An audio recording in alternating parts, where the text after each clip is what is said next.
Aeneas' situation captures ethical dilemmas that we're all familiar with. There's often a basic conflict between inclination and duty.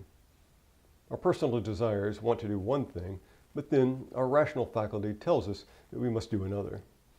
Often duty is portrayed as something that's bitter for this reason. We know that it's the right thing to do, but we're not happy about doing it. Kant's ethical theory is based on precisely this principle, and he claims that the real moral value of doing our duty is demonstrated by the fact that we're not happy about doing it.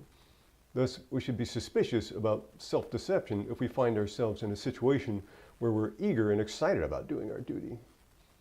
Aeneas' dilemma is also characteristic of these kinds of cases. One example of this is when we must tell friends or loved ones things that they do not want to hear for their own good. This is not an easy thing to do, since we risk a conflict or misunderstanding by doing so, even though we feel impelled to say something out of our sense of friendship or love.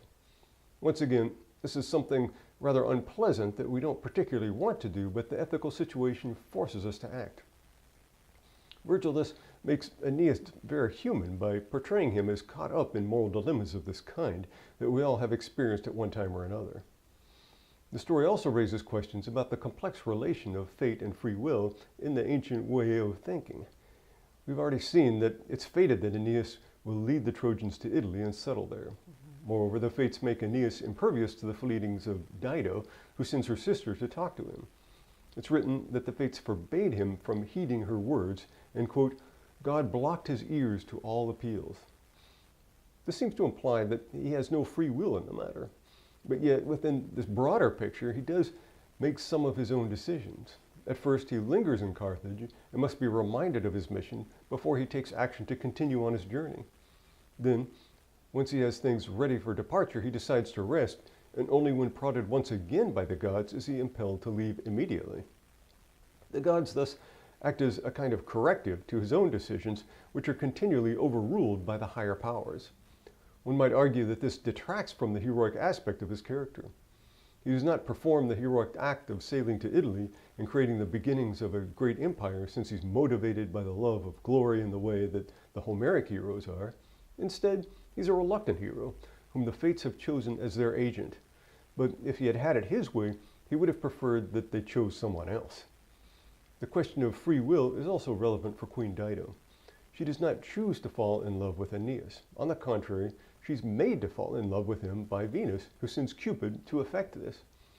When she feels the first urgings of love, Dido in fact tries to resist this and reminds herself of her reputation, good name, and tenuous political situation with her hostile African neighbors. But the force implanted in her by the gods is too great, and she capitulates. This is what ultimately leads to her death.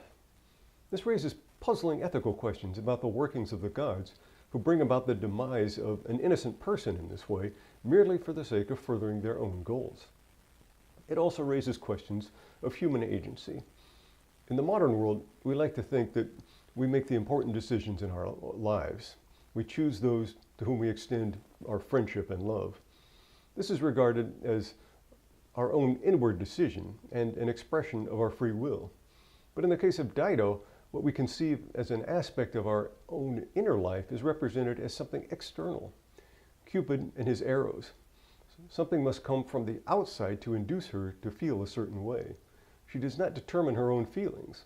There's no recognition of the inward life of the individual.